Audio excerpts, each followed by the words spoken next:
Signor Leonato, you come to meet your trouble. Never came trouble to my house in the likeness of your grace. I think this is your daughter. Her mother hath many times told me so. Were you in doubt, sir, that you asked her? Signor Benedict, no, for then were you just a child. You have it full, Benedict. Truly the lady father is herself. Be happy, lady, for you are like an honorable father. If Signor Leonato be her father, she would not have his head on her shoulder for all Messina, as like him as she is. I wondered if you would still be talking, Signor Benedict. Nobody marks you. What, my dear lady, disdain? Are you yet living? Is it possible disdain should die while she hath such meet food to feed it as Signor Benedict? Courtesy itself must convert to disdain if you come in her presence. Then is courtesy a turncoat? But it is certain I am loved of all ladies. Only you accept it. And I would I could find it in my heart that I am not a hard heart, for truly I love none. A dear happiness to women. They would else have been troubled with a pernicious suitor. I thank God, and my cold blood, I am of your humor for that. I had rather hear my dog bark at a crow than a man swear he loves me. God keep your ladyship still in that mind, so some gentleman or other shall escape a predestinate scratched face. No, scratching could not make it worse, and were such a face as yours were. Well, you are a rare parent, teacher. A bird of my tongue is better than a beast of yours. I would my horse had the speed of your tongue. And so good a continuer. But keep your way. In God's name, I have done. You always end with a jade's trick. I know you of old. That is the sum of all, Leonato. Signor Claudio, Signor Benedict, my dear friend Leonato hath invited you all. I tell him we shall stay at the least a month, and he heartily prays some occasion may detain us longer. Let me bid you welcome, your grace. Being reconciled to the prince your brother, I owe you all duty. I thank you. I am not of many words, but I thank you. Please it your grace, lead on. Your hand, Leonato, we will go together. Benedict, didst thou note the daughter of Signor Leonato? I noted her not, but I looked on her. She not a modest young lady? Do you question me as an honest man should do for my simple, true judgment? Or would you have me speak after my custom, as being a professed tyrant to their sect? No, I pray you speak in sober judgment. Why, in faith, methinks she is too low for a high praise, too brown for a fair praise, and too little for a great praise. Only this commendation I can afford her, that were she other than she is, she were unhandsome. And being no other but as she is, I do not like her. Thou thinkest I am in sport. I pray you tell me truly how thou likest her. Would you buy her that you inquire after her? Oh, could the world buy such a jewel? In mine eye she is the fairest lady that e'er I looked on. I can see it without spectacles, and I see no such matter. There's her cousin, and were she not possessed with a fury, exceeds her as much in beauty as the 1st of May to the last of December. But I hope you have no intent to turn husband, have you? I would scarce trust myself. Although I had sworn the contrary, if Hero would be my wife. Is it come to this? Shall I never see a bachelor of 80 again? Go to in faith, and thou wilt needs thrust thy neck into a yoke, wear the print of it, and sigh away Sundays. Look, Don Pedro is returned to seek you. What secret hath held you here, that you followed not to Leonato's? I would your grace would constrain me to tell. I charge thee on thy allegiance. You hear, Count Claudio, I can be secret as a dumb man. I will have you think so. But on my allegiance, mark you this, on my allegiance, he is in love. With who? Now, that is your grace's part. Mark how short his answer is. With Hero, Leonato's short daughter. If this were true, so were it uttered. Amen, if you love her, for the lady is very well worthy. I love her, I feel. That she is worthy, I know. That I neither feel how she should be loved, nor know how she should be worthy, is the opinion that fire cannot melt out of me. I will die in it at the stake. Thou wast ever an obstinate heretic in the despite of beauty. That a woman conceived me, I thank her. That she brought me up, I likewise give her most humble thanks. But all women shall pardon me.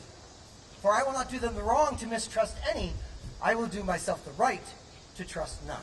And the fine is, for which I may go the finer, I shall live a bachelor. I shall see thee ere I die look pale with love. With anger, with sickness, with hunger, my lord, not with love. Well, you temporize with the hours. In the meantime, good Signor Benedict, repair to Leonato's, commend me to him and tell him I will not fail him at supper, for indeed he hath made great preparation. I have almost matter enough in me for such an embassage, and so I commit you. To the tuition of God from my house, if I had one. The 6th of July, your dear friend Benedict. Nay, mock not. The body of your discourse is sometimes guarded with fragments, and the guards are but slightly basted on neither. Ere you flout old ends any further, examine your conscience, and so I leave you. My liege, your highness may now do me good. My love is thine to teach. Teach it but how? Hath Leonato any son, my lord? No child but Hero. She's his only heir. Dost thou affect her, Claudio? Oh, my lord, when you went onward on this ended action, I looked to her with a soldier's eye. But now I am returned, and in where what war thoughts have left their places vacant, in their rooms come thrumming, soft and delicate desires, all prompting me how fair young Hero is, saying, I loved her ere I went to wars. Thou wilt be like a lover presently, and tire the hearer with a book of words. If thou dost love fair Hero, cherish it, and I will break with her and with her father, and thou shalt have her.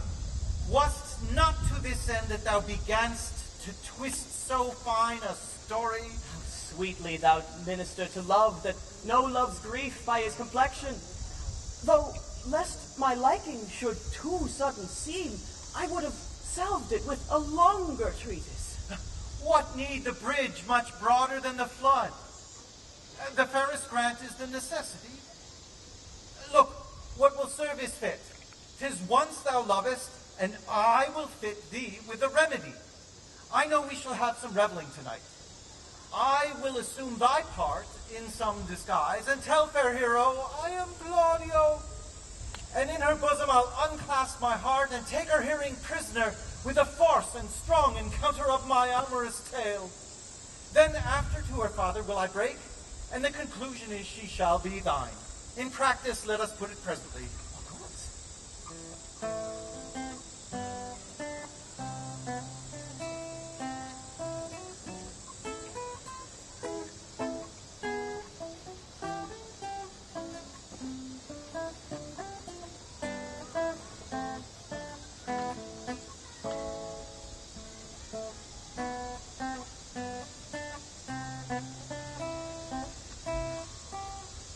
Now, brother. I have heard such strange news as you yet dreamt not of. Are they good? And they show well outward. The prince and Count Claudio were overheard by a man of mine. The prince discovered to Claudio that he loved my niece, your daughter, and wished to acknowledge it this very evening in a dance. And if he found her accorded, he wished to break with you of it. I will acquaint my daughter with all, that she may be better prepared for an answer. Go you and tell her of it.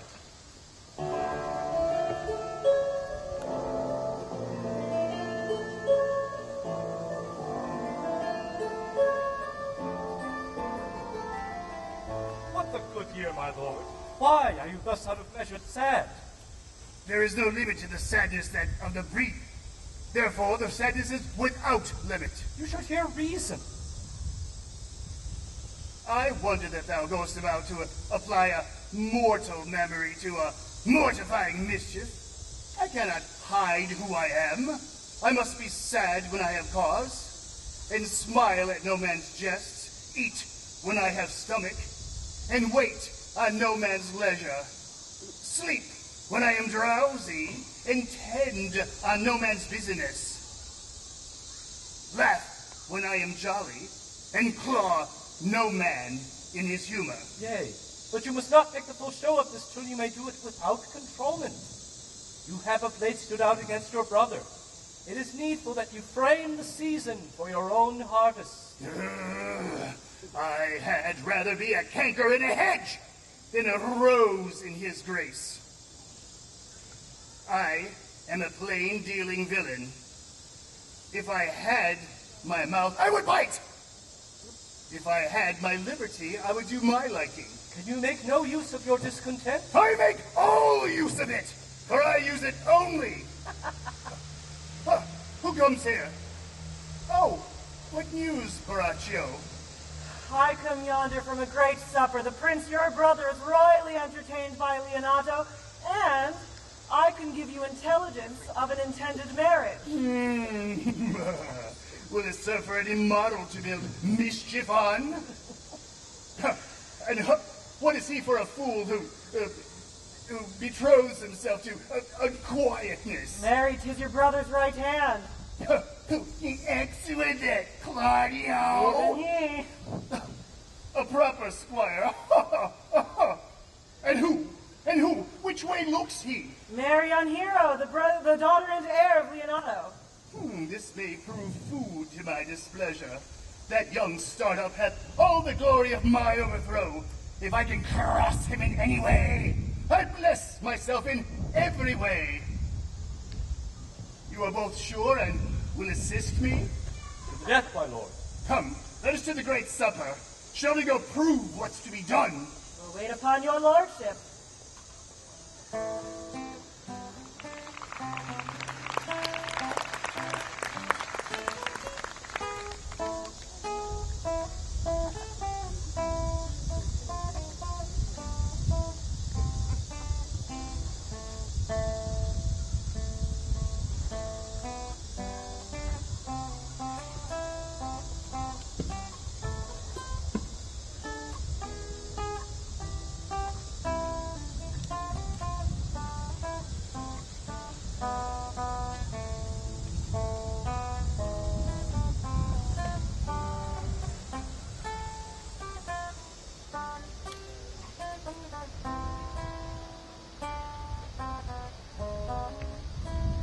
Not Count John here at supper. I saw him not.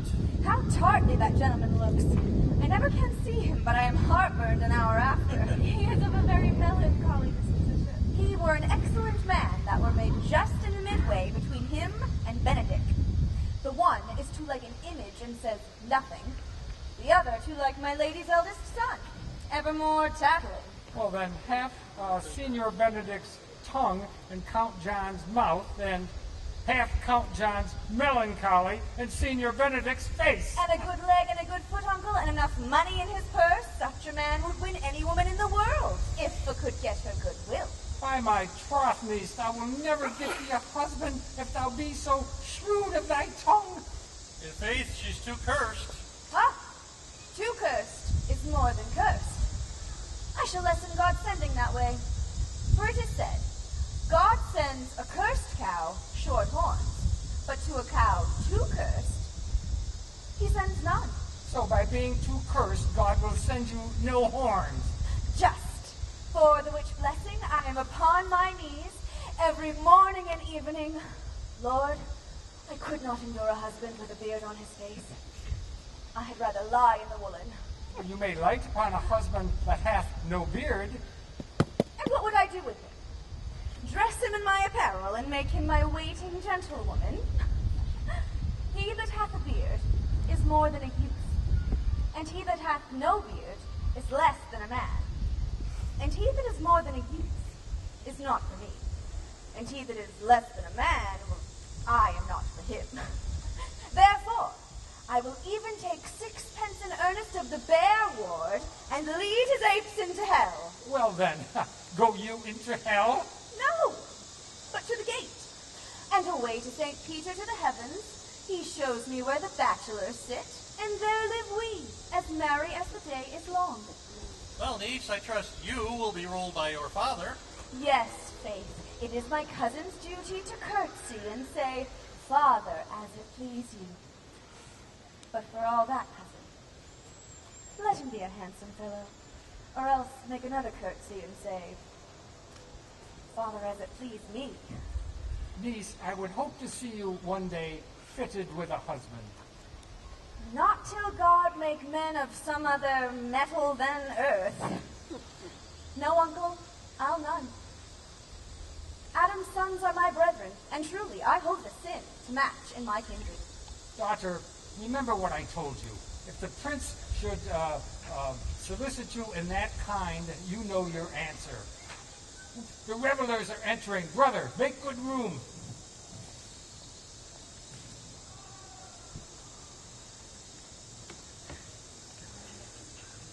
Lady, will you walk about with your friend? So you walk softly and look sweetly and say nothing. I am yours for the walk, and especially when I walk away. With me in your company? I may say so when I please. And when please you to say so? When I like your favor, for to defend a lute should be like the case. My visor is Philemon's roof. Within the house is Jove. Why then your visor should be thatched. Speak low if you speak love. Oh, I would that you did like me. So would not I for your own sake, for I have many ill qualities. Which is one? I say my prayers aloud.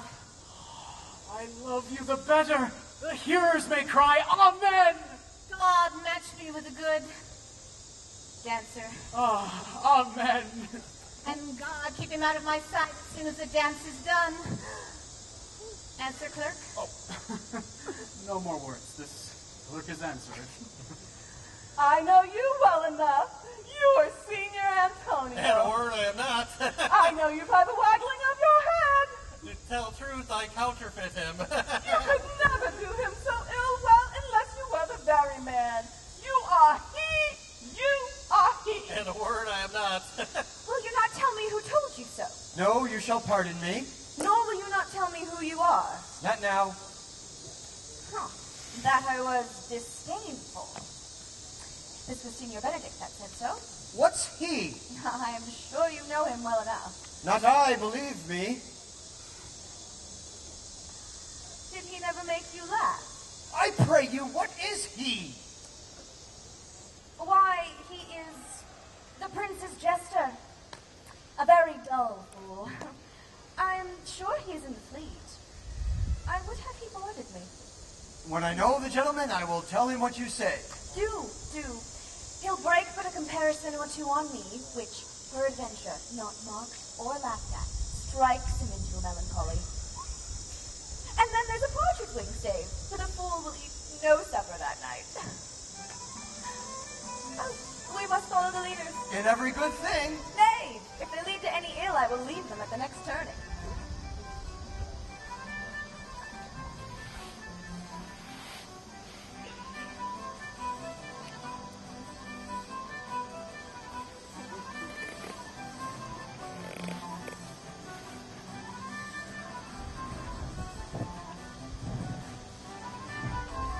It is so.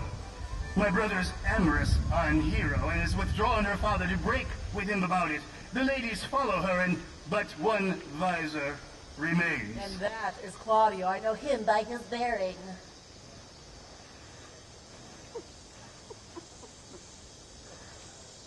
Are you not Signor Benedict?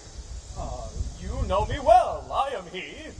Signor, you are very near my brother in his love. He is enamored on Hero. I pray you, dissuade him of her. She is no equal for his birth. You may do the part of an honest man in it. How know you he loves her? I heard him swear his affection. So did I too, and swore he would marry her tonight. Come, let us to the banquet.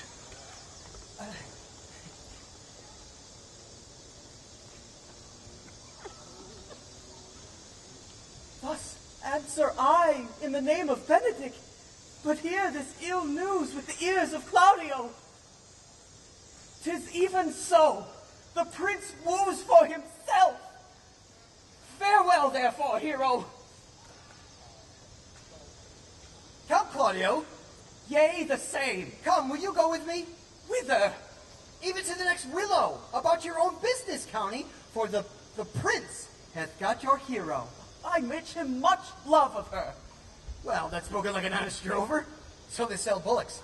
But did you think the prince would have treated you thus? I pray you leave me. Oh, now you strike like the blind man. 'Twas the boy that stole your meat, and you'll beat the post. If it will not be, I'll leave you. Alas, poor hurt fowl. Now he will creep into sedges. But that my Lady Beatrice should know me and not know me. The princess fool. Ah, it may be that I go under that title because I am married. Well, I'll be revenged as I may. Now, Signor, where's the Count? Did you see him? I found him here as melancholy as a lodge in a warren. I told him, and I think I told him true, that your grace has got the goodwill of this young lady. And I offered him my company to a willow tree, either to make him a garland, as being forsaken, or bind him up a rod, as being worthy to be whipped. To be whipped? What's his fault? The flat transgression of a schoolboy who, becoming overjoyed with finding a bird's nest, shows it his companion, and he steals it. Wilt thou make trust the transgression? The transgression is in the stealer. Yet it had not been amiss that the rod had been made, and the garland too. For the garland he would have worn himself, and the rod he would have bestowed unto you, who, as I take it, have stolen his bird's nest. I will but teach them to sing and restore them to the owner. If they're singing, answer your saying. By my faith, you say honestly. The Lady Beatrice hath a quarrel to you. The gentleman that danced with her told her she is much wronged by you. Oh, she misused me past the endurance of a block. She told me, not thinking that I had been myself, that I was the prince's jester, and that I was duller than a great thaw, huddling jest upon me with such impossible conveyance that I stood like a man at a mark, with a whole army shooting at me. I would not marry her, though she were endowed with all that Adam had left him before he transgressed. Come, talk not of her. All disquiet, horror, and perturbation follows her. Look, here she comes. Will your grace command me any service to the world's end? I will go on the slightest errand now. I will fetch you a toothpicker now from the furthest inch of Asia, rather than hold 3 words conference with this harpy. You have no employment for me? None but to desire your good company. Oh, God, sir, this is a dish I love not. I cannot endure my lady tongue. Come, lady, come. You have lost the heart of Signor Benedict. Indeed, my lord. He lent it me a while, and I gave him use for it. A double heart for his single one. Once married, he did rid of me with false dice. Therefore, your grace may well say I have lost it. You have put him down, lady. You have put him down. So I would not he should do me, my lord, lest I should prove the mother of fools. I have brought Count Claudio, whom you sent me to seek. Why, how now, Count Claudio? Wherefore art thou sad? Not sad, my lord. How then, sick? Neither, my lord. The Count is neither sad, nor sick, nor merry, nor well, but civil, Count. Civil as an orange, and something of that jealous complexion. Here, Claudio, I have wooed in thy name, and fair hero is won. I have broke with her father, and his goodwill obtained. Name the day of marriage, and God give thee joy. Count, take of me my daughter, and with her my fortunes. His grace hath made the match, and all grace say amen to it.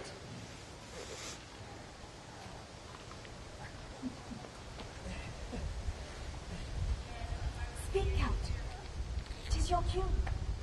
Silence is the perfectest herald of joy. I were but little happy if I could say how much. Lady, as you are mine, I am yours. I give away myself for you, and dote upon the exchange.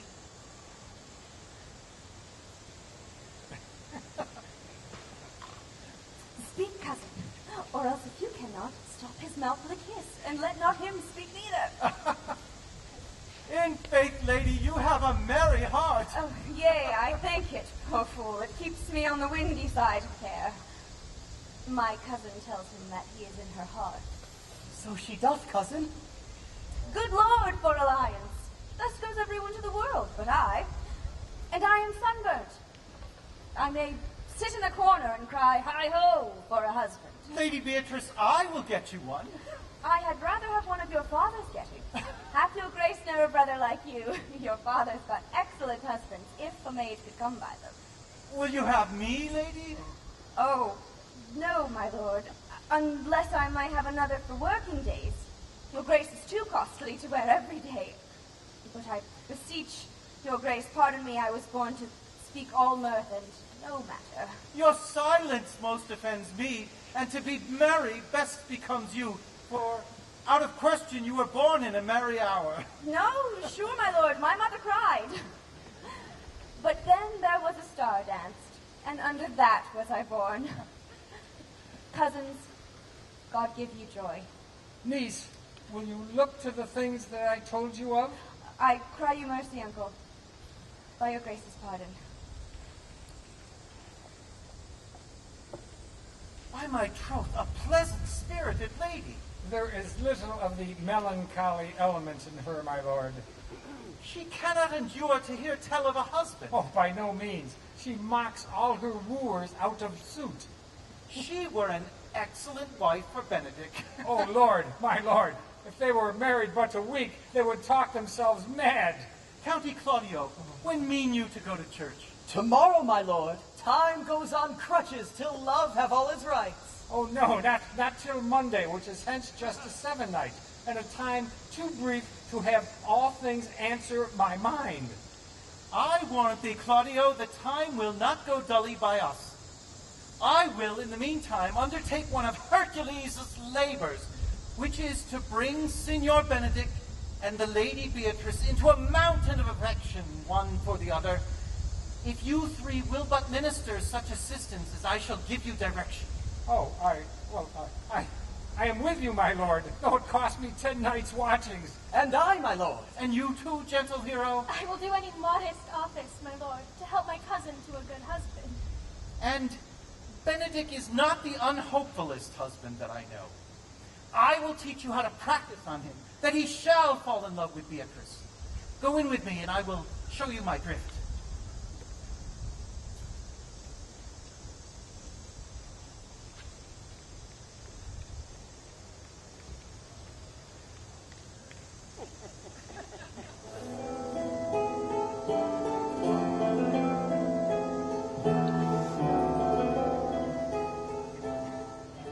It is so. The Count Claudio shall marry the daughter of Leonato. Yea, my lord, but I can cross it. Any bar, any cross, any impediment will be medicinable to me. But how canst thou cross this marriage? Not honestly, my lord. Show me briefly how. I am in the favor of Margaret, the waiting gentlewoman to hero. What life is in that to be the death of this marriage? The poison of that lies in you to temper. Go you to the prince, your brother. Spare not to tell him that he hath wronged his honor in marrying the renowned Claudio, whose estimation do you mightily hold up, to a contaminated stale such a one as hero. What proof shall I make of that? Proof enough to misuse the prince, to vex Claudio, to undo hero, and kill Leonato. Look you for any other issue? I will endeavor anything. They will scarcely believe it without trial. Offer them instances which shall bear no less likelihood than to see me at her chamber window. Here we call Margaret hero, here Margaret turn me Claudio, and bring them to see this the very night before the intended wedding. I will put it in practice. Be thou cunning in the doing this, and thy fee is 1,000 ducats. Be you constant in the accusation, and my cunning shall not shame me. I will presently go learn their day of marriage.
much wonder that one man, seeing how much another man is a fool when he dedicates his behaviors to love, will, after he hath laughed at such shallow follies in others, become the argument of his own scorn by falling in love.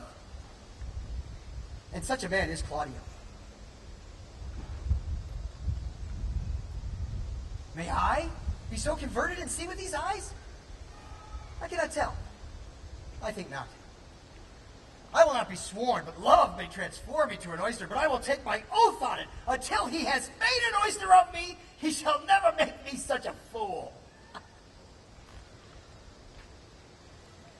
One woman is fair, yet I am well. Another is wise, yet I am well. Another virtuous, yet I am well. But till all graces be in one woman shall not come in my grace. Rich she shall be, that's certain. Wise, or I'll none. Virtuous, or I'll never cheapen her. Fair, or I'll never look on her. Mild, or come not near me.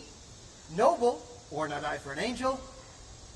Of good discourse, an excellent musician, and her hair shall be of what color it please God. Oh, the prince and Monsieur Love. I will hide me in the arbor. See you where Benedict hath hid himself. Come, Balthasar, we'll hear that song again. Good my lord, task not so bad a voice to slander music more than once. I pray thee sing, and let me woo no more.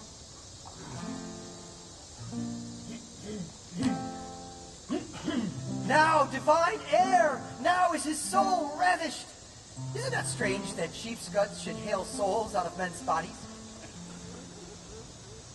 Sigh no more, lady, sigh no more. Men were deceivers ever.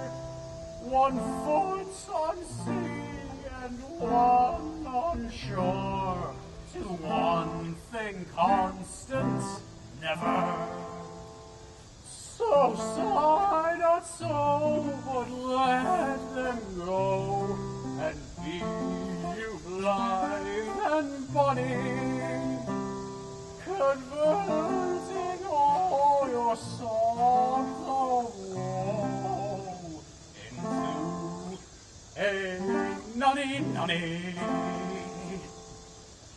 Oh, sing no more ditties, sing no more of dumps so dull and heavy.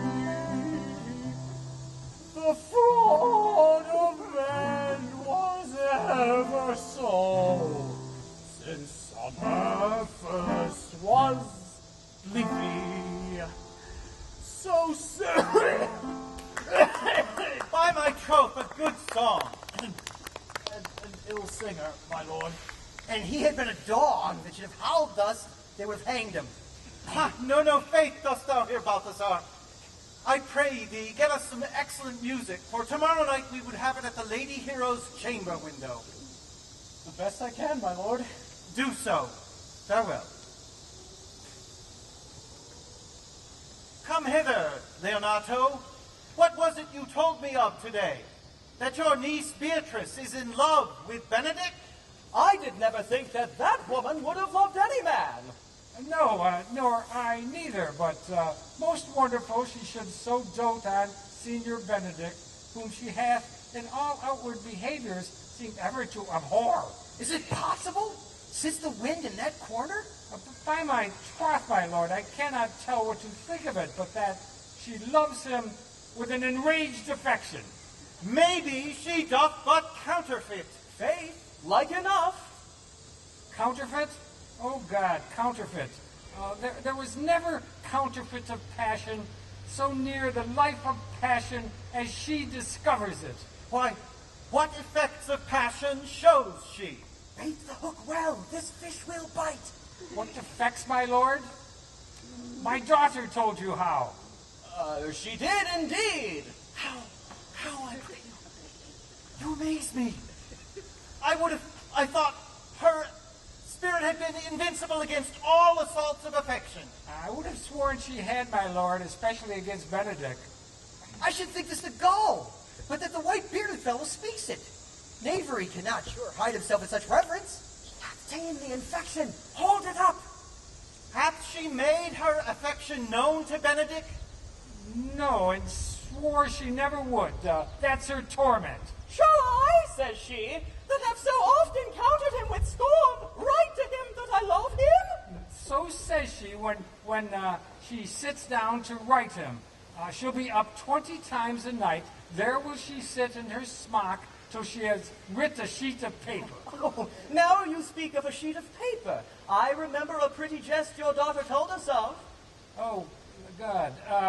Yes, when she had writ it, she was reading it over, and she found Benedict and Beatrice between the sheet. That.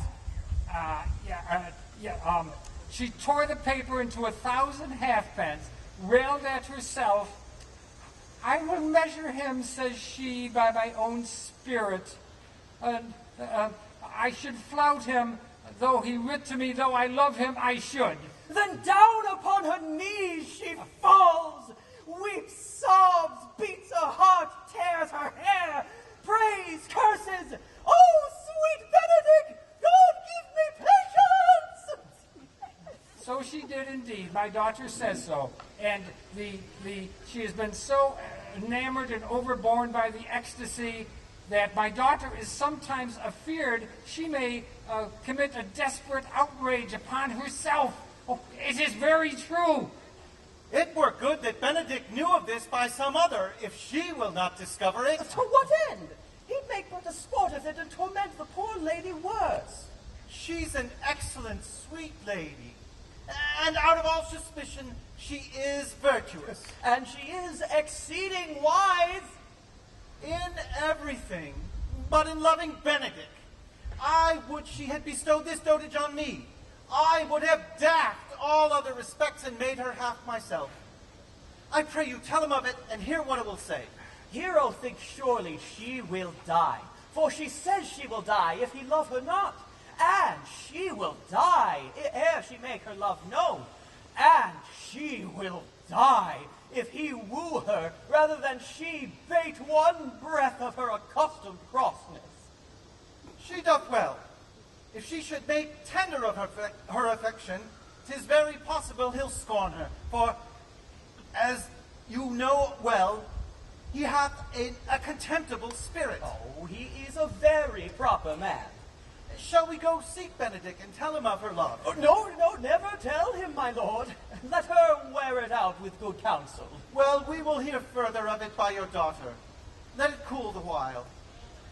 I love Benedict well, and I could wish he would modestly examine himself to see how much he is unworthy so good a lady. Will you walk, my lord? Dinner is ready. If he do not dote on her upon this, I will never trust my expectation. Let there be the same net spread for her, and that must your daughter and her gentlewomen carry. The sport will be when they hold one an opinion of another's affection, and no such matter. That's the scene that I would see, which will be merely a dumb show. Let us dinner.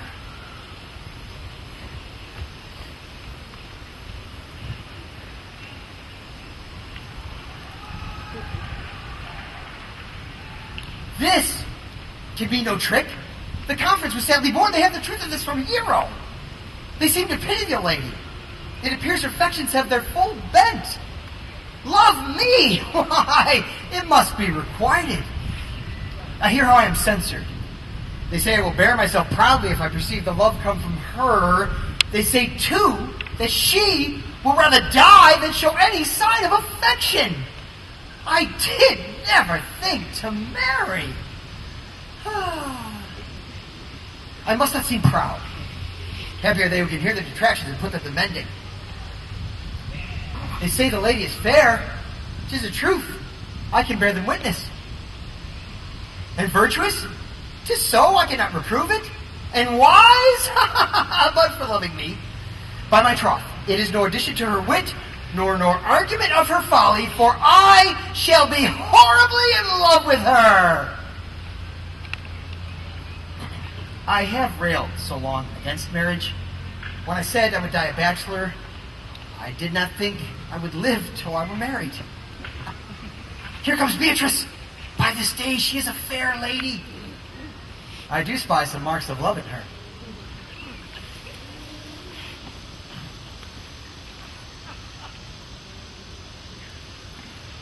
Against my will, I am sent to bid you come in to dinner. Fair Beatrice! I thank you for your pains. I took no more pains for those thanks than you take pains to thank me. If it had been painful, I would not have come. You take pleasure, then, in the message? Yea. Just so much as you may take upon a knife's point and choke a doll withal. You have no stomach, signor? Fare you well.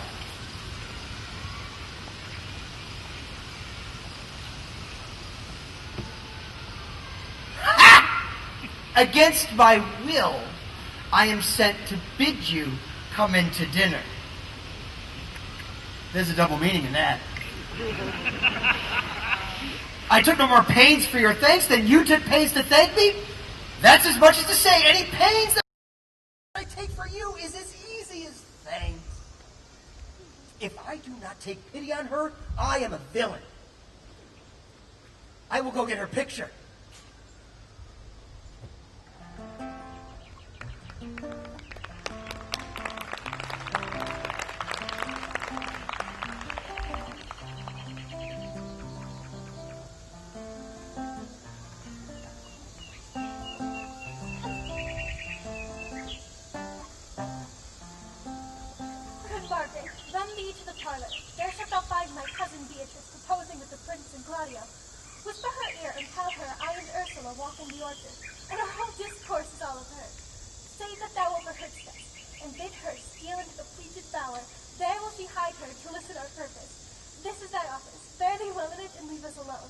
I'll make her come, I warrant you, presently. No, Ursula. When Beatrice does come, our talk must only be of Benedict. My talk to thee must be how Benedict is sick in love with Beatrice. Of this matter is little Cupid's crafty arrow made, which only wounds by hearsay. Now begin. Fear you not my part of the dialogue. No, truly, Ursula, she is too disdainful. I know her spirits are as coy and wild as haggards of the rock. But are you sure that Benedict loves Beatrice so entirely? So says the prince and my new troth lord. And did they bid you tell her of it, madam? They did entreat me to acquaint her of it, but I persuaded them, if they love Benedict, to wish him wrestle with affection and never to let Beatrice know of it. Why did you so? Did not the gentleman deserve as fortunate a bed as ever Beatrice shall count upon? I know he doth deserve as much as may be yielded to a man, but nature never framed a woman's heart of prouder stuff than that of Beatrice. Disdain and scorn ride sparkling in her eyes, misprizing what they look on, and her wit values itself so highly that to her all matter else seems weak. She cannot love. She is so self-endeared. Sure, I think so. And therefore certainly it were not good she knew his love, lest she make sport at it. I never yet saw a man how wise, how noble, young, how rarely featured, but she would spell him backward. If fair face, she would swear the gentleman should be her sister. So turns she every man the wrong side out, and never gives the truth and virtue what simpleness and merit purchaseth. Such carping is not commendable. But who dare tell her so? Therefore let Benedict, like covered fire, consume away in sighs, waste inwardly. It were a better death than die with mock, which is as bad as die with tickling. Yet tell her of it. Hear what she will say. No, rather, I will go to Benedict and counsel him to fight against his passion. I'll devise some honest slanders to stain my cousin with. Oh, do not do your cousin such a wrong, having so swift and excellent a wit as she is prized to have, as to refuse so rare a gentleman as Signor Benedict. He is the only man of Italy, always accepted my dear Claudio. When are you married, madam? Why, every day tomorrow. Come, go in. I'll show thee some attires and have thy counsel which is the best to furnish me tomorrow.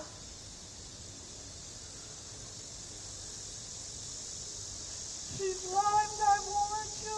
We've caught her, madam. If it proves so, then nothing goes by hats. Some Cupid kills with arrows, some with traps.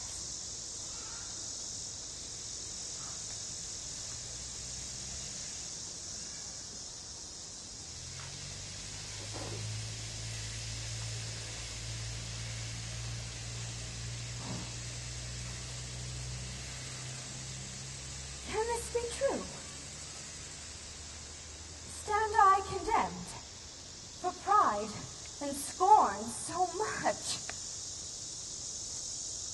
Contempt. Farewell. Maiden pride, adieu. No glory lives behind the back of such. And Benedict.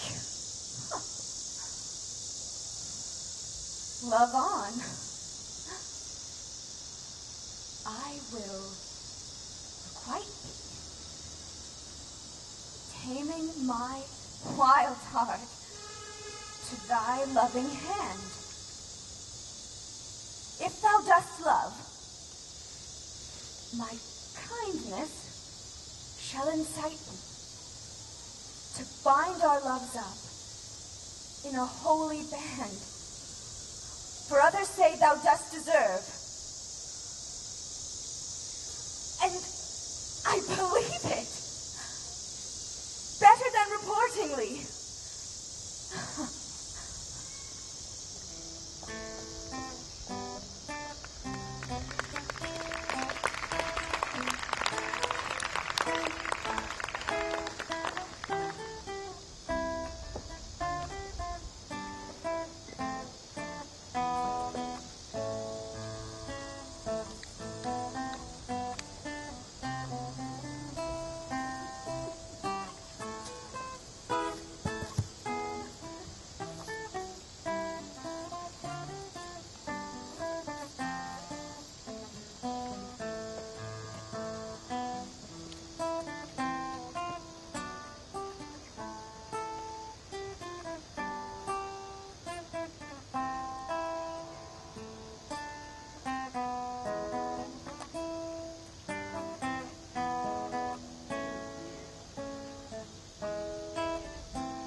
I do but stay till your marriage be consummate, and then go I toward Aragon. I'll bring you thither, my lord, if you'll vouchsafe me. Nay, that would be as great a soil in the new gloss of your marriage as to show a child his new coat and forbid him to wear it. I will only be bold with Benedict for his company. He hath a heart as sound as a bell, and his tongue is the clapper. For what his heart thinks, his tongue speaks. Gallants, I am not as I have been. So say I. Methinks you are sadder. I hope he be in love. Hang him, truant! There's no true drop of blood in him to be truly touched with love.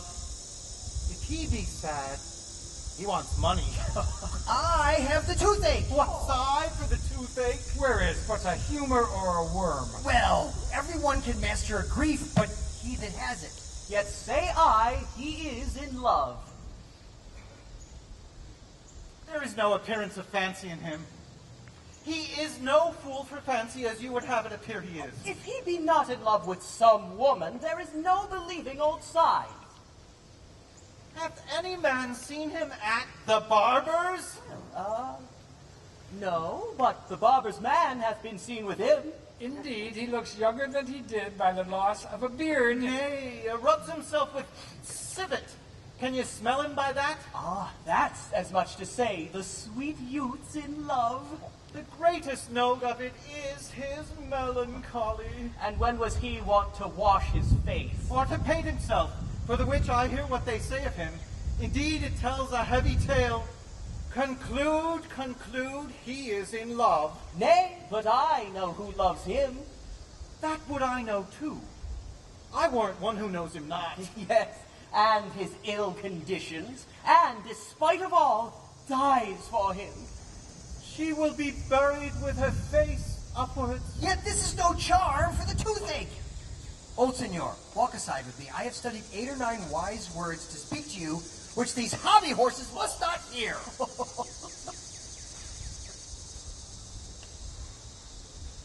For my life to break with him about Beatrice. 'Tis even so. Hero and Margaret have by this played their parts with Beatrice, and then the 2 bears will not bite each other when they meet.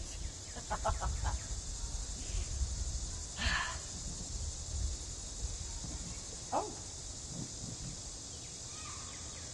If your leisure served, Don Pedro, I would speak with you. In private? If it please you, yet Count Claudio may hear, for what I would speak of concerns him. What's the matter? Means your lordship to be married tomorrow? If there be any impediment, I pray you discover it. I came hither to tell you, the lady is disloyal. Who? Hero? Even she, Leonato's hero, your hero, every man's hero. Disloyal? The word is too good to paint out her wickedness.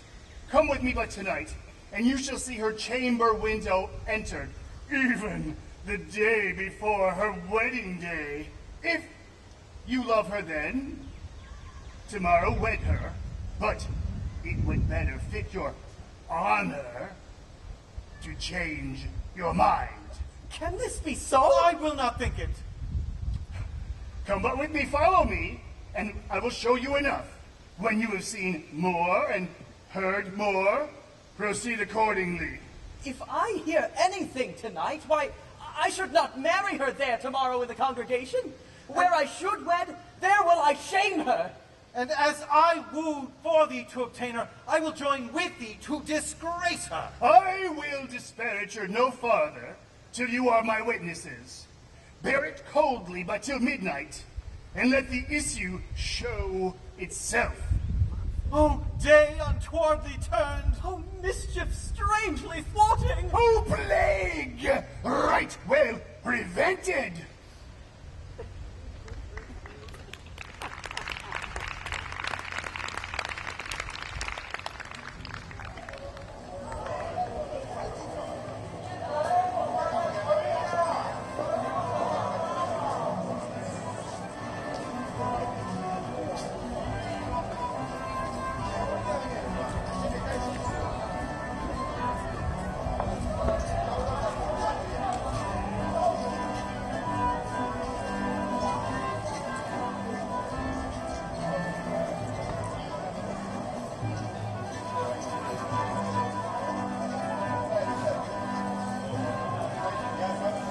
Are you good men and true? Yea.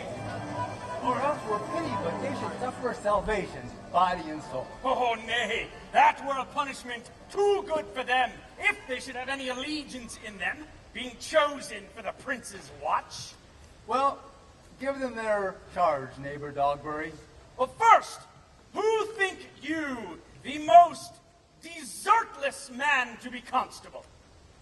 Hugh Oatcake, sir, or George Seacole, for they can write and read. Ha ha! Come hither, neighbor Seacole. God hath blessed you with a good name. To be a well-favored man is the gift of fortune, but to write and read comes by nature. Both which, Master Constable, Ha! You have! I knew it would be your answer. Well, for your favor, sir, why, give God thanks and make no boast of it. And for your writing and reading, let that appear when there is no need of such vanity. You are thought here to be the most senseless and fit man for the constable of the watch. Therefore, bear you the lantern.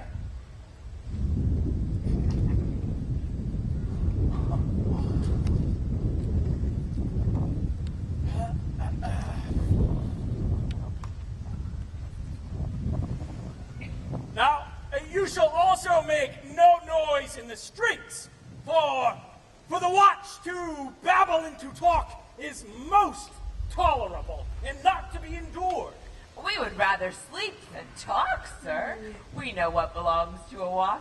Oh, why, you speak like an ancient and most quiet watchman. For I cannot see how sleeping should offend. Only have a care that your bills be not stolen. Well, sir. If you meet a thief, you may suspect him, by virtue of your office, to be no true man. And of such kind of men, well, the less you meddle or make with them, why, the more is for your honesty. If we know him to be a thief, should we not lay hands on him? Truly, by your office you may. But I think they that touch pitch will be defiled. Oh, a more peaceable way for you, if you do take a thief, is to let him show himself what he is, and steal out of your company. You have always been called a merciful man, partner. Well, master, we hear our charge. Let us go sit here upon the church bench till 2, and then all to bed. Come, neighbors, I pray you, keep watch about Signor Leonato's door. For the wedding being there tomorrow, there is a great coil tonight. Adieu. Be vigilant, I beseech you. Come, neighbor.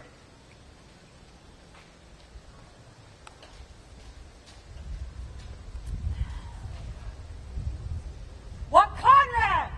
Peace, stir not. Conrad, I say! Here, man, I am at the elbow. Now, forward with thy tale. I will, like a true drunkard, utter all to thee. Some treason, master. Yet, stand close. Therefore know that I have earned of John 1,000 ducats. Is it possible that any villainy should be so dear? Thou shouldst rather ask if it were possible any villainy should be so rich. For when rich villains have need of poor ones may make what price they will. I wonder at it. Know that I have tonight wooed Margaret, the Lady Hero's gentlewoman, by the name of Hero. She leans me out her mistress's chamber window, bids me 1,000 times good night, and I tell this tale finally. I should first tell thee how the Prince Claudio and my master, planted and placed and possessed by my master John, from afar off in the orchard did see this amiable encounter. I thought they, Margaret was Hero. 2 of them did, the Prince and Claudio, but the devil, my master, knew that she was Margaret, and partly by his oaths which first possessed them, partly by the dark night which did deceive them, but chiefly by my villainy, which did confirm any slander Don John had made. Away went Claudio enraged, swore he would meet her as he was appointed next morning at the temple, and there, before the whole congregation, shamed her with what he saw one night and sent her home again without a husband. Peace! We charge you in the prince's name. Stand! Call up the right, Master Constable. We have here recovered the most dangerous piece of lechery that ever was known in the Commonwealth. Masters! Never speak! We charge you.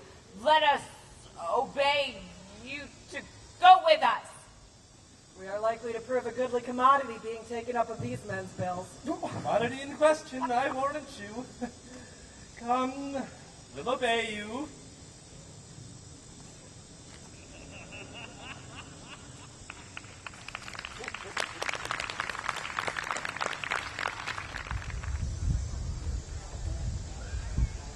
Good morrow, Cuz. Good morrow, sweet hero. Why, how now? Do you speak in the sick tune? I am out of all other tunes, methinks. Oh, 'tis almost 5 o'clock, cousin. 'Tis time you were ready. Oh, by my troth, I am exceedingly ill, hi-ho. These gloves the Count sent me. They are an excellent perfume. I am stuffed, cousin. I cannot spell. A maid and stuffed. There's a goodly captain of cold. Oh, God help me. God help me. How long have you professed apprehension? Even since you left it. Doth not my wit become me rarely? It is not seen enough. You should wear it in your cap. Oh, by my troth, I am sick. You should get you some of this distilled Cardis benefit and lay it to your heart. It is the only thing for a qualm. There thou prickest her with a thistle. Benedictus? Why Benedictus? Have you some moral in this, Benedictus? Moral? No, by my troth, I have no moral meaning. I meant plain. You think perchance I think you are in love? Nay, by your lady. I'm not such a fool as to think what I list, nor I list not to think what I can, nor indeed I cannot think. If I would think my heart out thinking that you are in love, can be in love, will be in love, but methinks you look with your eyes as other women do. Oh, what pace is that thy tug keeps? Not a full scallop. Madam, withdraw. The prince, the count, Signor Benedict, Don John, and all the gallants of the town are come to fetch you to church. Help to dress me, good coz, good Meg, good Ursula.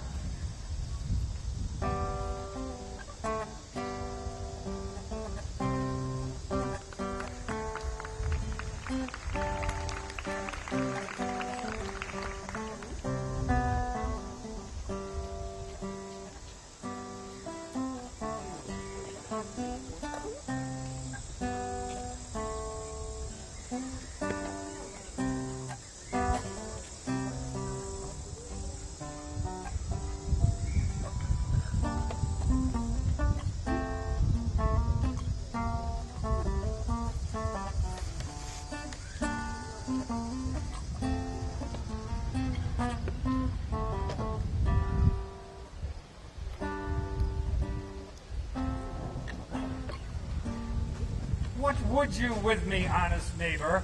Marry, sir, I would have some confidence with you that discerns you nearly. Brief, I pray you, for it is a busy time with me. Well, marry, that it is, sir. Yes, in truth it is, sir. What is it, my good friends? Good man Burgess, sir, speaks a little off the matter. An old man, sir, and his wits are not so blunt as God help I would desire they were. But, in faith, honest as the skin between his brows. Yes. I thank God I am as honest as any man living. That is an old man, and no honester than I. Comparisons are odorous, palabras, neighbor Burgess. Neighbors, you are tedious. It pleases your worship to say so. But, truly, for mine own part, if I were as tedious as a king, I could find it in my heart to bestow it all of your worship. Oh, all of thy tediousness on me, huh? Yea, and 'twere 1,000 pounds more than 'tis. I would fain know what you have to say. Marry, sir, our watch tonight, accepting your worship's presence, has taken a couple of as errant knaves as any in Messina. A good old man, sir, he will be talking. As they say, when the age is in, the wit is out. Oh, God help us, it is a world to see. Well said, in faith, neighbor Burgess. Well, God is a good man, and two men ride of a horse, one must ride behind. An honest soul, in faith, sir, by my troth he is, as ever broke bread. But God is to be worshipped. All men are not alike. Alas. Oh, he comes too short of you. Oh, gifts that God gives. I must leave you. One word, sir. Our watch, sir, have indeed comprehended two auspicious persons, and we would have them this morning examined before your worship. Take their examination yourself and bring it to me, for I am in great haste as it may appear unto you. It shall be sufficient. Drink some wine ere you go. Fare you well. My lord, they stay for you to give your daughter to her husband? I'll wait upon them. I am ready. Go, good partner, go. Get you to Francis Seacole. Bid him bring his pen and inkhorn to the jail. We are now to examination these men. We will spare for no wit, I warrant you. Here's that shall drive some of them to a non-come. Only get the learned rider to set down our excommunication and meet me at the jail.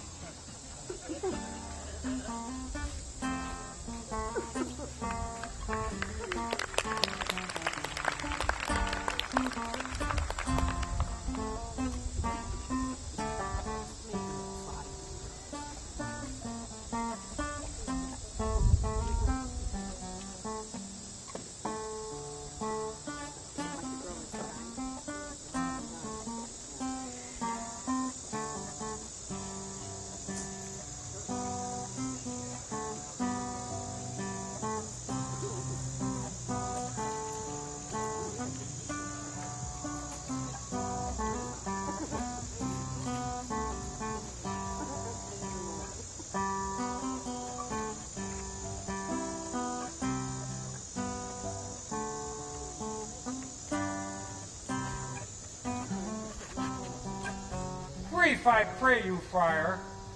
Only to the plain form of marriage.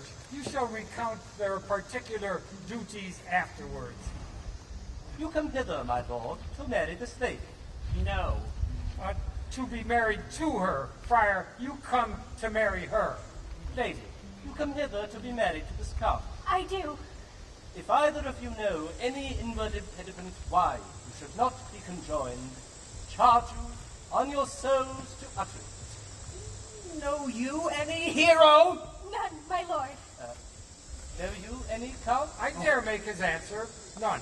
What men dare do, what men may do, what men daily do, not knowing what they do. Stand thee by, friar. Father, do you with free and unconstrained soul give me this maid, your daughter? As free as God to give her me. And what have I to give you back, which worth may counterpoise this rich and precious gift? Nothing, unless you render her again. Sweet prince, you do learn me noble thankfulness. There, Leonato. Give her, take the woman back again. Do not give this rotten orange unto your friend. She's but the sign and semblance of her honor.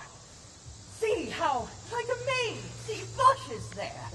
Would you not think, all you that see her, that she were a maid by these exterior shows? But she is none. What mean you, my lord? Not to be married, not to knit my soul to an approved wanton. Is my lord well that he doth speak so wide? Why speak not you, sweet prince? What should I speak? I stand dishonored to link my dear friend to a common stale. Are these words spoken, or do I but dream? So they are spoken, and these things are true. What man was he spoke with you yesternight at your window sill betwixt 12 and 1? Now, if you are a maid, answer to this. I spoke with no man at that hour, my lord. Why, then you are no maid. Leonato, I am sorry you must hear. Upon mine honor, myself, my brother, and this grieved count did see her, hear her, at that hour last night, talk with a ruffian at her chamber window, who confessed the vile encounters they have had 1,000 times in secret. So, young lady, I am very sorry for thy much mismanagement. Oh, hero, what a hero hadst thou been if half thy outward graces had been placed about thy counsels of thy heart. But fare thee well, most foul, most fair, farewell. For thee I'll lock up all the gates of love. No man here a dagger point for me. Why, how now, cousin? Wherefore you sink down? Come, let us go. These things come thus to like smother her spirits up. How doth the lady? Dead, I think. Help, uncle. A hero? Why, hero? Uncle. Signor Benedict. Friar? Oh, fate, take not away thy heavy hand. Death may be the fairest cover for her shame that may be wished for. How now, cousin hero? Have comfort, lady. Wherefore? Why doth not every earthly thing cry shame upon her? Why ever wast thou lovely in mine eyes? Oh, she is fallen into a pit of ink, and the wide sea hath drops too few to wash her clean again. Sir, be patient. For my part, I am so attired and wonder, I don't know what to say. Oh, on my soul, my cousin is belied. Lady, were you her bedfellow last night? No, truly. Although until last night I have this 12-month been her bedfellow. Would the two princes lie and Claudio lie? Hence from her. Let her die. Hear me a little. In her eye there hath appeared a fire to burn the errors that these princes hold against her maiden truth. If this sweet lady lie not guiltless here under some biting error. But friar, it cannot be. She not deny it. Lady, what man is he you are accused of? Then know that to accuse me, I know none. If I know more of any man alive than that which maiden modesty doth warrant, let all my sins lack mercy. There is some strange misprison in the princes. If their wisdoms be misled in this, the practice of it lies with John the Bastard, whose spirits frame in toil of villainy. I know not. If they but speak truth of her, these hands shall tear her. If they wrong her honor, then even the proudest of them shall well hear of it. Pause a while. Let my counsel sway you in this case. Your daughter here, the princess, left for dead. Let her be secretly kept in, and publish it that she is dead indeed. Buried, this well carried shall, on her behalf, change slander to remorse. That is some good, but not for that dream I on this strange course, but on this travel look for greater birth. She dying, as it must be so maintained, upon the instant that she was accused, shall be lamented, pitied, and excused it so falls out, that what we have we prize not to the worthwhiles we enjoy it, but being lacked and lost, why, then we find the virtue that possession had not shown us whiles it was ours. So will it fare with Claudia. Signor Leonardo, let the friar advise you. And although you know my inwardness in love is very much unto the Prince and Claudio, yet by mine honor, I shall deal in this as secretly and justly as your soul should with your body. Being that I flow in grief, the smallest twine may lead me. Presently away. Strange sores strangely strain the cure. Come, lady, die to live. This wedding day perhaps is but prolonged. Have patience and endure.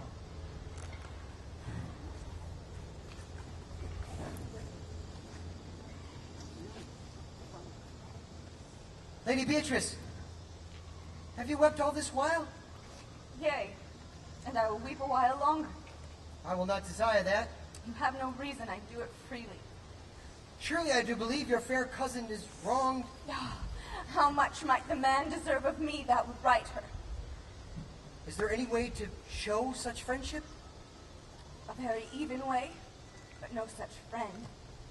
May a man do it? It is a man's office, but not yours. I do love nothing in the world so well as you. Is that not strange? As strange as the thing I know not. Or is possible for me to say, I love nothing so well as you. But believe me not, and yet I lie not. I confess nothing, nor I deny nothing. I am sorry for my cousin. By my sword, Beatrice, thou lovest me. I will swear by it that you love me, and I will make him eat it that says I love not you. Will you not eat your word? With no device that can be devised to it. I protest. I love thee. Why then? God forgive me. What offense, sweet Beatrice? You have stayed me in a happy hour. I was about to protest. I love you. And do it with all thy heart.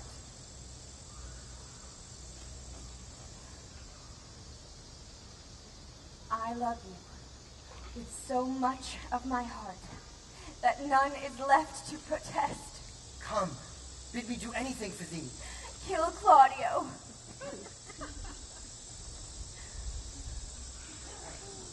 Ha! Not for the wide world! You kill me to deny it. Fare you well. Tarry, sweet Beatrice! I am gone though I am here. There is no love in you, nay. I pray you let me go. Beatrice! In faith I will go. We'll be friends first! You dare easier be friends with me than fight with mine enemy. Is Claudio thine enemy? Is he not approved in the height of villain, that hath slandered, scorned, dishonored my kinswoman? Oh, that I were a man! Oh, God, that I were a man! I would eat his heart in the marketplace! Hear me, sweet Talk Beatrice. with a man out at a window? A proper saying. Nay, but Beatrice... Sweet hero, she is wronged. She is slandered. She is undone. Beatrice... Princes and counties, Surely a princely testimony, a goodly count, Count Confect, a sweet gallant surely. Oh, that I were a man for his sake, or that I had any friend that would be a man for my sake. Manhood is melted into courtesies, valor into compliment, and men are only turned into tongue, and trim ones too. He is now as valiant as Hercules, that only tells a lie and swears it. Oh, I cannot be a man with wishing. Therefore, I will die a woman with grieving. Tarry, good Beatrice. By this hand, I love thee. Use it for my love some other way than swearing by it. Think you in your soul the Count Claudio hath wronged Hero? Yea. As sure as I have a thought or soul. Enough! I am engaged. I will challenge him. I will kiss your hand, and so I leave you. Go, comfort your cousin. I must say she is dead, and so farewell.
Is our whole assembly appeared?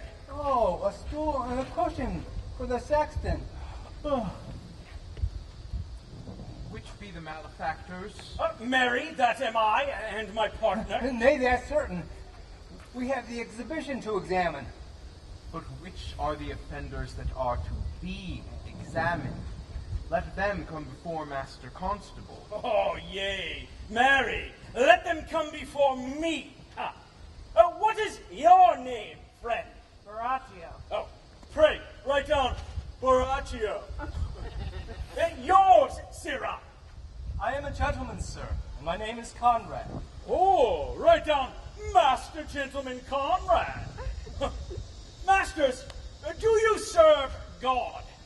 Yea, sir, we hope. We hope. Oh, write down that they hope they serve God. Oh, and write God first. For God defend, but God should go before such villains. Masters, it is proved already that you are little better than false knaves, and it will go near to be thought so shortly. How answer you for yourselves? Very, sir. We say we are none. Oh, a marvelous witty fellow, I assure you. But I will go about with him. Come you hither, Sirrah. A word in your ear. Sir, I say to you, it is thought you are false knaves. Sir, I say to you, we are none. Oh, well, stand aside. For God, they are both in a tale. Have you written down that they are none? Master Constable, you go not the way to examine. You must call forth the watch that are their accusers. Yea, marry, that's the eftest way. Let the watch come forth. Masters, I charge thee in the prince's name, accuse these men. This man said, sir, that John, the prince's brother, was a villain. Oh, write down Prince John a villain. Why, this is flat perjury, to call a prince's brother villain. Master Constable. Prithee, fellow, peace! Oh, I do not like thy look, I promise you. What heard you him say else, fellow? Marry, that he had received 1,000 ducats of Don John for accusing the lady hero wrongfully. Oh, flat burglary as ever was committed. Yea, by mass, that it is. What else, fellow? And that Count Claudio did mean upon his words to disgrace Hero before the whole assembly and not marry her. Oh, villain! Thou wilt be condemned into everlasting redemption for this. And this is more, masters, than you can deny. Prince John is this morning secretly stolen away. Lady Hero was in this manner accused, in this very manner refused, and upon the grief of this suddenly died. Master Constable, let these men be bound and brought to Leonatos. I will go before and show him their examination. Ah, come, bind them. Oh, thou naughty varlet! You are an ass! You are an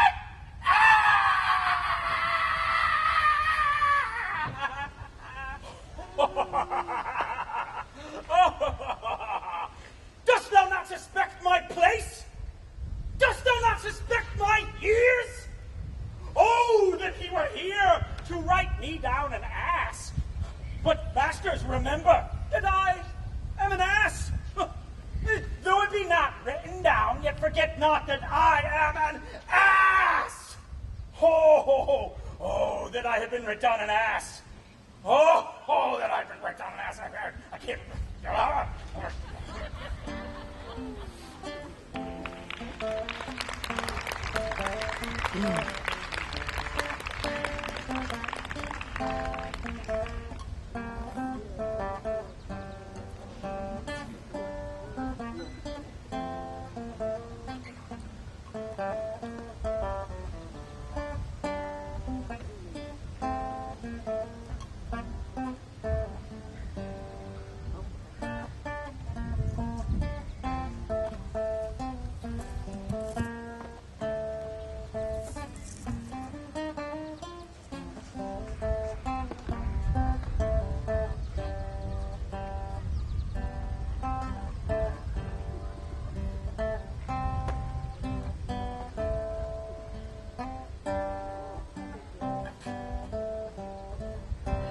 Tis not wisdom thus to second grief against yourself.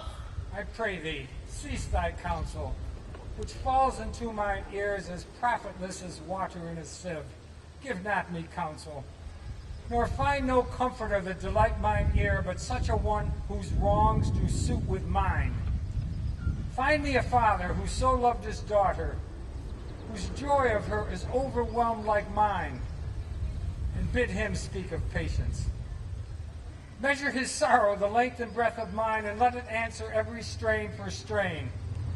Patch grief with proverbs, make misfortune drunk, and I of him will gather patience. But there is no such man, for, brother, men can counsel and speak comfort to that grief which they themselves not feel, but tasting it, their counsel turns to passion. Charm ache with air, and agony with words. No, 'tis all men's office to speak patience to those that wring under the load of sorrow. But no man's virtue or sufficiency to be so moral when he shall endure the like himself. Therefore give me not counsel. My grief cries louder than advertisement. Thus do men from children nothing differ. I pray thee peace. I will be flesh and blood. But do not bend all grief upon thyself. Make those that do offend thee suffer too. There, now thou speakest reason. Now, nay, I will do so. Look, the prince and Claudio come hastily. Oh, hear you, my lords. We have some haste, Leonato. Oh, some haste, my lord? Well, fare you well, my lords. Are you so hasty now? Well, all is one. Nay, do not quarrel with us, good old man. If he could right himself with quarreling, some of us would lie low. Who wrongs him? Thou dost wrong me. Thou dissembler, thou. Nay, never lay thy hand upon thy sword. I fear thee not. Marry, beshrew my hand if it should give your age such cause for fear. In faith, my hand meant nothing to my sword. With gray hairs and bruise of many days, do challenge thee to trial of a man. I say thou hast despoiled my innocent child, and she lies buried with her ancestors, in a tomb where scandal never slept save from hers, framed by thy villainy. Oh, my villainy? Thine, Claudio, thine, I say. You say not right, old man. My lord, I'll prove it on his body if he dare. Away! I'll not have to do with you. Thou canst not daff me. Thou hast killed my child. If thou killest me, boy, thou shalt kill a man. Let him kill two of us, and men indeed. 'Tis no matter. Let him kill one. Sir boy, I'll whip you from your foining fence. Yea, as a gentleman I will. Brother. Content thyself. God knows I love my niece, and she's dead, slandered to death by villains. Brother Antony. Hold thy content, ma'am. Yea, I know them well. But Brother Antony. Tis no matter. Do not you meddle. Let me deal in this. Gentlemen, both, we will not wake your patience. My heart is sorry for your daughter's death, but on mine honor, she was charged with nothing but what was true and very full of proof. My lord. I will not hear you. No? Come away, brother. I will be heard. And shall, or some of us shall smart for it. See, here comes the man we went to seek. Now, my lord, what news? Good day, my lord. Welcome, Signor. You are almost come to part, almost a fray. I came to seek you both. We have been up and down to seek thee, for we are high-proof melancholy and would fain have it beaten away. Wilt thou use thy wit? It is in my scabbard. Shall I draw it? Oh, God bless me from a challenge! You are a villain. I jest not. I will make it good how you dare, with what you dare, and when you dare. Do me right, or I will protest your cowardice. You have killed a sweet lady, and her death shall fall heavy on you. Let me hear from you. Well, I will meet you, so that I may have good cheer. What? A feast! A feast! In faith I thank him. He hath bid me to a calf's head and a capon, the which, if I do not carve most curiously, say my knife's not. Shall I not find a woodcock too? Sir, your wit ambles well. It goes easily. I'll tell thee how Beatrice praised thy wit the other day. For the which she wept heartily, and said she cared not. Yea, that she did, but for all that, even if if she did not hate him deadly, she would love him dearly. The old man's daughter told us all. Fare you well, boy. You know my mind. My lord, for your many courtesies, I thank you. I must discontinue your company. Your brother, the bastard, has fled from Messina. You among you have killed a sweet and innocent lady. He is in earnest. In most profound earnest. And I'll warrant you for the love of Beatrice. And hath challenged thee. Most sincerely. Did he not say my brother was fled? Come you, sir. If justice cannot tame you, she shall ne'er weigh more reasons in her balance.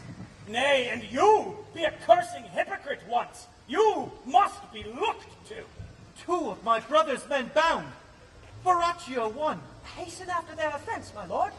Officers, what offense have these men done? Oh, marry, sir, they have committed false report. Moreover, they have spoken untruths. Secondarily, they are slanders. Sixth and lastly, they have belied a lady. Thirdly, they have verified unjust things. And to conclude, they are lying knaves. First, I ask thee what they have done. Thirdly, I ask thee what's their offense. Sixth, and lastly, why they are committed, and to conclude, what you lay to their charge. Rightly reasoned, and in his own division. And, by my troth, there is one meaning well suited. Who have you offended, masters, that you are thus bound to your answer? This learned constable is much too cunning to be understood. What's your offense? Sweet prince, let me go no farther to mine answer. Do you hear me, and let the count kill me? I have deceived even your very eyes, but your wisdoms could not discover these shallow fools have brought to light. The lady is dead upon both mine and my master's false accusation, and briefly I desire nothing but the reward of a villain. Runs not this speech like iron through your blood?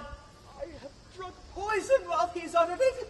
But did my brother set thee onto this? Yea, and gave me richly for the practice of it. Oh, he is composed and framed of treachery, and fled he is upon this villainy. Oh, hero, now does thy image appear in the rare semblance that I loved at first. Now, come, bring away these plaintiffs. By this time, our sexton hath reformed Signor Leonato of the matter. And, masters, do not forget to specify, when time and place shall serve, that I am an ass! Which is the villain? If you would know your wronger, look on me. Art thou the slave that with thy breath hath killed my innocent child? Yea, even I alone. Now a third has fled that already had a hand in it. Oh, thank you, princes, for my daughter's death. Record it with your high and worthy deeds. Choose your revenge yourself. Impose me to what penance your invention can lay upon my sin. Yet sinned I not, but in mistaking. By my soul, nor I. I cannot bid you bid my daughter live. That were impossible. I pray you both, possess the people in Messina here, how innocent she died. Be yet my nephew. My brother hath a daughter, almost a copy of my child that's dead. And she alone is heir to both of us. Give her the right you should have given her cousin. So dies my revenge. Oh, noble sir, your over-kindness doth wring tears from me. I do embrace your offer. Tomorrow, then, I'll expect your coming. Tonight I take my leave. This naughty man shall face to face be brought to Margaret. Oh, moreover, sir, which indeed is not under white and black, this plaintiff here, the offender, did call me ass. Yeah. I beseech you, let it be remembered in his punishment. Yeah. Well, I thank thee for thy care and honest pains. Your worship speaks like a most reverend and thankful youth, and I praise God for you. There's for your pains. God save the foundation.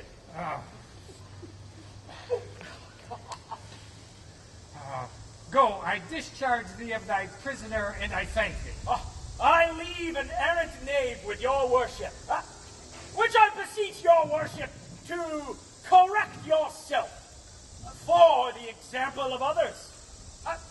God keep your worship. I wish your worship well. God restore you to health. I humbly give you leave to depart. And if a merry meeting may be wished, God prohibit it. Come, neighbor.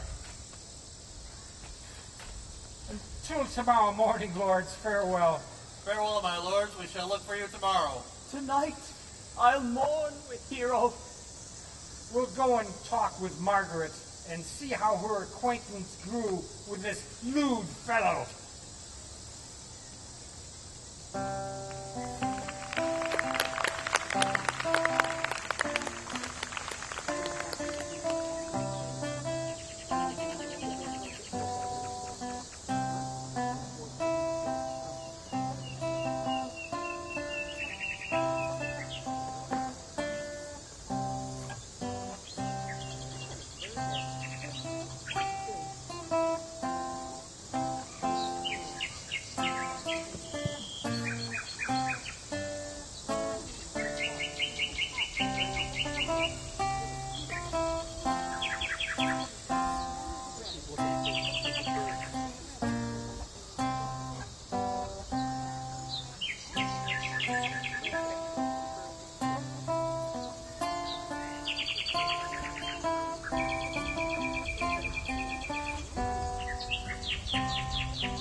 the God of love that sits above and knows me and knows me.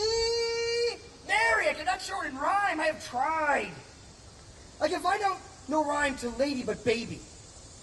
An innocent rhyme. For scorn, horn, a hard rhyme. For school, fool, a babbling rhyme. Very ominous endings. No, I was not born under a rhyming planet. Nor could I woo in festival terms.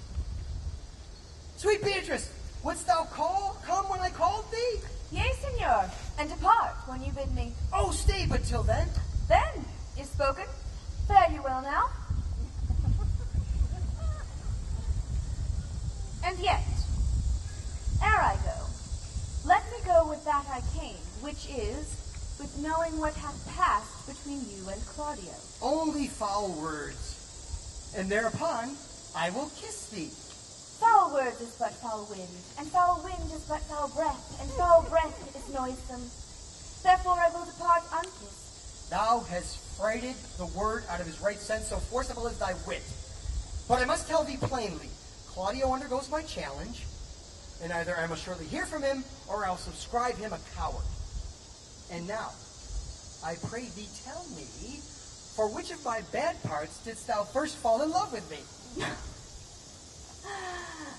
Oh, for them altogether. But for which of my good parts did you first suffer love for me? Suffer love, a good epithet. I do suffer love indeed, for I love thee against my will. In spite of your heart, I think. Alas, poor heart, if you spite it for my sake, I will spite it for yours, for I will never love that which my friend hates. You and I are too wise to woo peaceably. Oh, it appears not in this confession. And now tell me, how doth your cousin?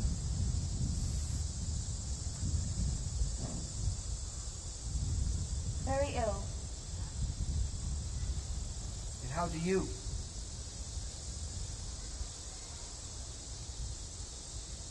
Very ill too. Serve God, love me, and men. And there I will leave you too, because here comes one in haste. Madam, you must to your uncle. Yonder's old coil at home. It is proved my lady hero hath been falsely accused. The prince and Claudio mightily abused, and Don John is the author of all, who is fled and gone. Will you come presently?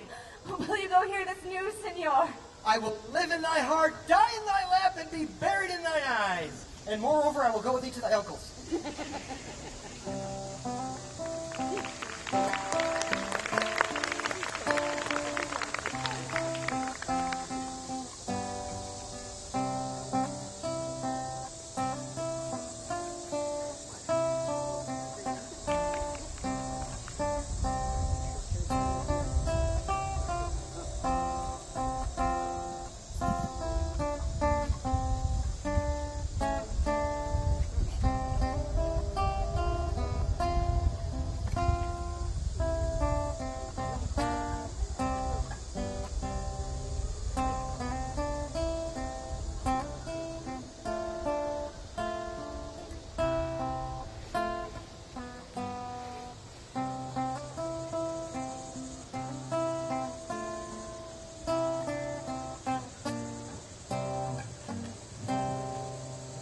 Did I not tell you she was innocent? So are the prince and Claudio too, who accused her upon the error that you heard debated. But Margaret was also at some fault for this, although against her will, as it appears on the true question of all the error. It is good to see all things sort so well. And so am I, being else by faith and forced to call young Claudio to a reckoning for it. Daughter and gentlewoman all, retire you into some private chamber, and when I send for you, come forward masked. The prince and Claudio have promised by this hour to visit me. Brother, you know your office. You must be father to your brother's daughter and give her to young Claudio. Which I shall do with confirmed countenance. Friar, I must entreat your pains, I think. What, senor? To bind me or undo me, one of them. Signor Leonardo, truth it is, good signor, your niece regards me with an eye of favor. Now, the eye, I think, ere you had from my daughter, 'tis true. And I do with an eye of love requite her. The sight whereof I think you had from me and Claudio and the prince. But what's your will? Your answer, sir, is enigmatical. This day, to be conjoined in the state of honorable marriage, for which, good friar, I shall desire your help. My heart is with your liking. Oh, good morrow, Claudio. Oh, good morrow, prince. We here attend you.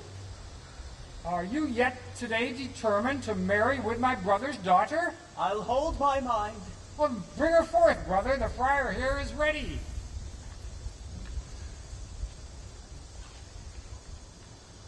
Which is the lady I must seize upon? The same as she, and I give her to you. Then she is mine. Sweet, let me see your face. No, you shall not. Not till you have taken her hand before this friar and sworn to marry her. Give me your hand. Before this holy friar, I am yours, if you like of me. And when I lived, I was your other wife. And when you loved, you were my other husband. Another hero! Nothing certainer. One hero died defiled, but I too live, and surely as I live, I am a maid. The former hero? Hero that is dead? Soft and fair friar, which is Beatrice? I answer to that name. What is your will? Do not you love me? No. No more than reason. Well then, your uncle and the prince and Claudio were deceived. They swore you did. Do not you love me? Troth, though, no more than reason. Well then, my cousin Margaret and Ursula are much deceived, for they did swear you did. They swore that you were almost sick for me. They swore you were well nigh dead for me. 'Tis no such matter. Then, you do not love me? No, truly, but in a friendly recompense. Come, cousin, you know you love the gentleman. And I'll be sworn upon it that he loves her, for here is a letter written in his hand, a halting sonnet from his own pure brain, fashioned to Beatrice. And here's another, written in my cousin's hand, stolen from her pocket, containing her affection unto Benedict. A miracle! Here's our own hands against our hearts.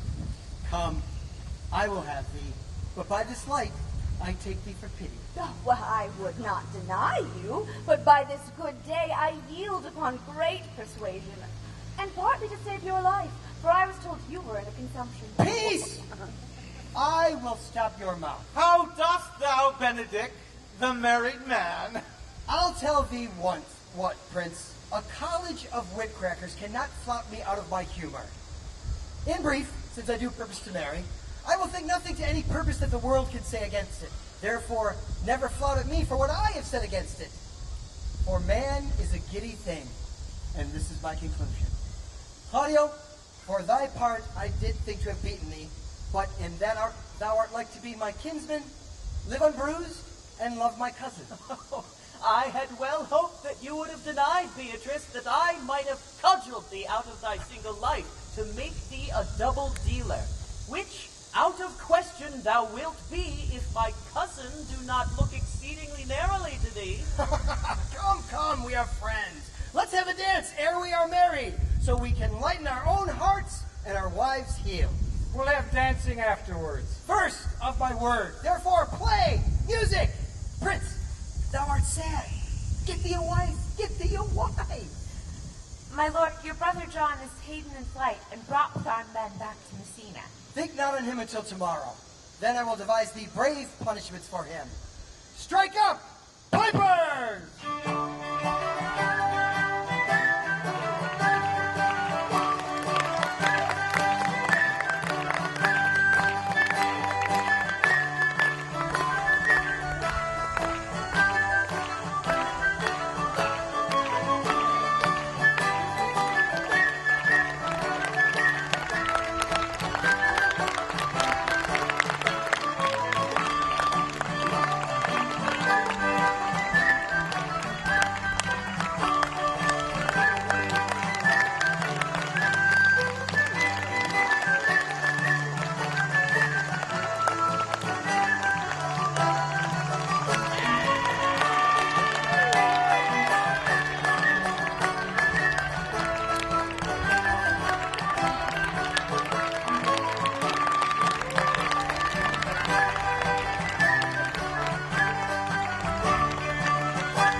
so much.